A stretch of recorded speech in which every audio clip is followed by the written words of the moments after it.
yang ditetapkan pemerintah bisa dikatakan sedikit terlambat. Sebagian kecil warga telah mudik ke kampung halaman. Namun larangan mudik ini sangat berguna untuk mencegah penyebaran virus corona. Yang menjadi persoalan bagaimana cara mendeteksi orang yang mudik dengan menggunakan kendaraan pribadi. Mereka pun berpotensi menularkan virus corona di daerah. Ya, lalu bagaimana nasib pekerja harian atau buruh yang tidak mudik? Padahal alasan mereka untuk mudik karena tidak mendapatkan penghasilan yang cukup di Jakarta. Selain itu, apa sanksi dari larangan mudik ini?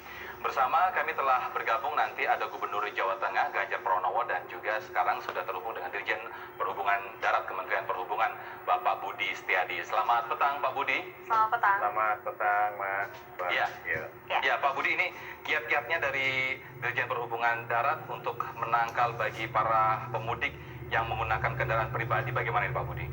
Ya, jadi begini, setelah tadi diumumkan oleh Pak Presiden dengan Pak Luhut bahwa mulai tanggal 24 dulu itu sudah masuk kepada pelarangan mudik, saya tinggal ada waktu berapa hari ini untuk menyusun regulasi karena harus ada peraturan Menteri Perhubungan di mana di dalamnya nanti ada terkait masalah pembatasan untuk penggunaan moda transportasi darat, laut, udara, kereta api dan udara. Nah, besok mungkin kita harapkan sudah finalisasi dari rancangan peraturan menteri ini sehingga lusanya bisa selesai dan tanggal 24 langsung kita bisa implementasi di lapangan. Kemudian sangat jelas sekali bahwa sangat jelas dan clear bahwa di dalam di dalam apa yang menjadi pelarangan nanti bahwa kita tidak akan melakukan penutupan jalannya. Jadi jalan baik jalan tol maupun jalan nasional tidak akan kita tutup. Karena di situ kita hanya tempatkan aja ada petugas-petugas untuk melakukan penyekatan atau checkpoint untuk menanyakan tujuan perjalanan, kemudian meyakinkan kepada penggunanya atau kepada pengemudi yang sedang menggunakan terhadap APD dan sebagainya, masker juga dan sebagainya. Kemudian kita sudah koreksi dengan Korlantas Polri bahwa untuk daerah-daerah yang nanti akan dilakukan pembatasan itu yang pertama adalah untuk Jabodetabek dan kemudian adalah untuk yang sudah masuk dalam zona PSBB sebagaimana keputusan dari Menteri Kesehatan.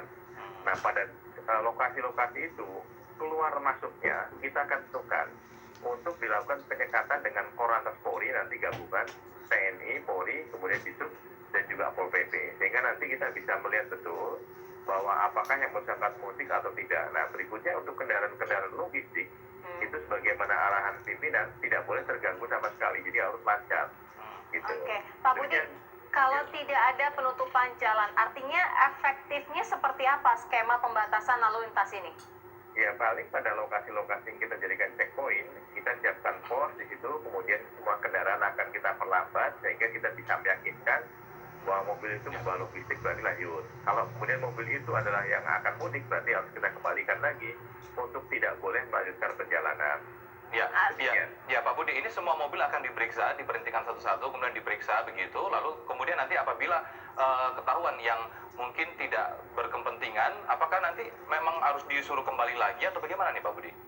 Ya, sementara tadi ya sudah sangat jelas sekali bahwa untuk sanksi itu nanti secara berjenjang. Jadi nggak tanggal 24 langsung kemudian kita berikan sanksi, minimal mungkin kita beri peringatan dulu, kita edukasi dulu tanggal 7 baru kita akan melakukan sanksi tegas. Nah, tapi nanti menyangkut masalah sanksi saya kira terkait dengan kepolisian ini. Pak Budi, sebenarnya bagaimana sih Pak pemeriksaan checkpointnya itu seperti apa untuk mobil pribadi? Kalau motor ataupun angkutan umum masih bisa diberhentikan secara masif. Ini kalau angkutan pribadi atau mobil pribadi seperti apa? Ya, sama saja saya kira angkutan umum maupun kendaraan pribadi maupun sepeda motor itu kan pasti akan melalui checkpoint yang nanti akan kita buat kan. Nah, checkpoint ini tentunya adalah pada jalan-jalan utama, jalan tol, kemudian jalan nasional, kemudian jalan provinsi. Tapi kalau kemudian masyarakatnya mungkin ya nakal juga, bisa juga mulai jalan-jalan kecil ya. Tapi kita harapkan kesadaran masyarakat sudah cukup tinggi sekarang. Banyak kok dari hasil penelitian, mereka tidak melakukan mudik karena memang sudah tahu bahayanya kalau melakukan mudik. Ya, lalu ketika ketahuan mereka nanti akan mendapatkan sanksi atau bagaimana Pak? Ditilang atau disuruh kembali lagi? Kalau tilang nggak mungkin ya. Sementara mungkin tadi kita bicara dengan Korlantas Polri, paling yang memungkinkan, yang progresif bagaimana diarahkan tadi adalah yang kita kembalikan sambil mungkin diberikan pengertian bahwa kalau mudik bahaya dan sebagainya silakan kembali ke tujuan asalnya. Demikian. Ya, kalau untuk transportasi umum sendiri seperti apa Pak? Apakah seperti kereta api akan ada penghentian, tidak akan ada rute untuk perjalanan keluar kota? Kalau untuk yang wilayah Jabodetabek, kalau dalam wilayah yang PSBB itu saya kira pergerakan kendaraan angkutan umum masih bisa. Tetapi kalau kemudian untuk pergerakan keluar, sebagai yang disampaikan tadi, keluar masuk itu yang tidak boleh. Jadi untuk angkutan umum nanti menyangkut masalah kereta api, nanti saya kira kita akan bahas lebih lanjut dengan dirjen kereta api, karena ini kan kita masih mendevelop regulasinya. Kita akan sempurnakan nanti malam, kemudian besok pagi kita masih ada harmonisasi, sehingga konsepnya setiap akan kelihatan. Tapi untuk yang bus tentunya mungkin kita akan berlakukan sebagaimana yang sampaikan tadi, bahwa untuk bus yang memang membawa penumpang angkutan umum tidak boleh lagi bergerak dari wilayah yang PSBB tadi. Baik, ya kita sudah terhubung juga dengan Pak Ganjar Pranowo selaku Gubernur Jawa Tengah. Selamat petang Pak Ganjar. Selamat petang, Mas Ganjar.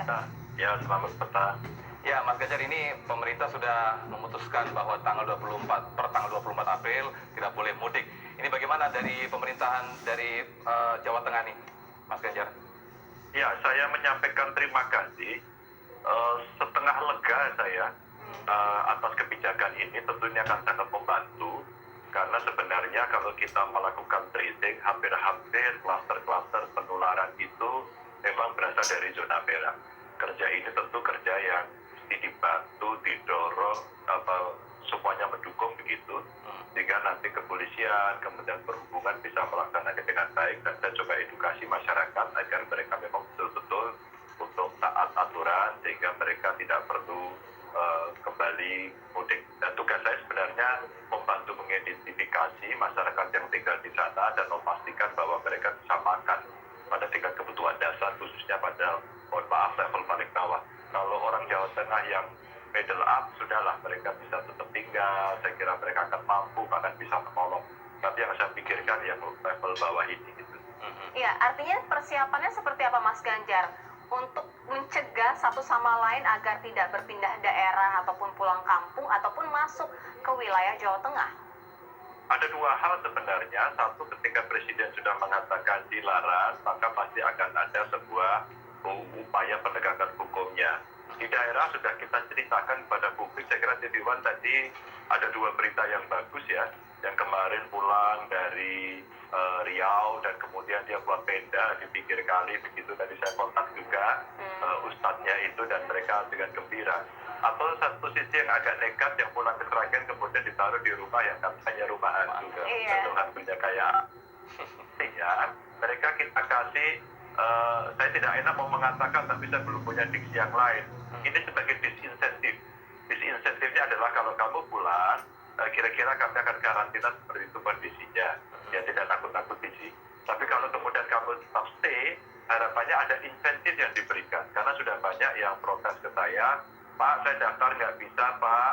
Terus kemudian nanti saya makannya bagaimana, apalagi saya kerja hari itu dimakan hari itu. Nah sekarang kita sudah mulai rescue, Mbak. Hari ini sudah mulai kita cicil 1-2 orang kita bantu begitu. Perwakilan Provinsi Jawa Tengah di Jakarta dan Paguyuban Jawa Tengah, mereka semua sekarang lagi membantu untuk mendaftar terus-menerus. Ya, insentif itu bagaimana Pak Mas Ganjar cara mencairkannya? Sebenarnya gampang saja. Waktu kami dulu berdiskusi dengan Menteri Sosial, dengan Menko PMK dan Gubernur DKI, termasuk Gubernur Jawa Barat, yang model DKI itu mendaftarnya ke RW. Nah problemnya adalah ada syarat KK waktu itu. Nah KK ini sering tidak bisa dipenuhi. Maksud saya, kalau hari ini ketentuannya sudah dilarang, maka mesti diakomodasi semua. Saya sih dengar berita tadi pidato Presiden akan ada bantuan Presiden untuk mengcover ini. Tentu itu sangat baik. Kalaulah kemudian dari provinsi-provinsi yang warganya ada di situ diminta untuk membantu, apakah membantu tenaga, apakah membantu urun rembuk untuk bisa menyelesaikan solusinya, atau barangkali biaya, insya Allah kami siap untuk bergotong royong soal itu. Karena menjadi penting, menahan mereka tidak pulang itu bagian dari strategi mengurangi penularan yang sangat cepat.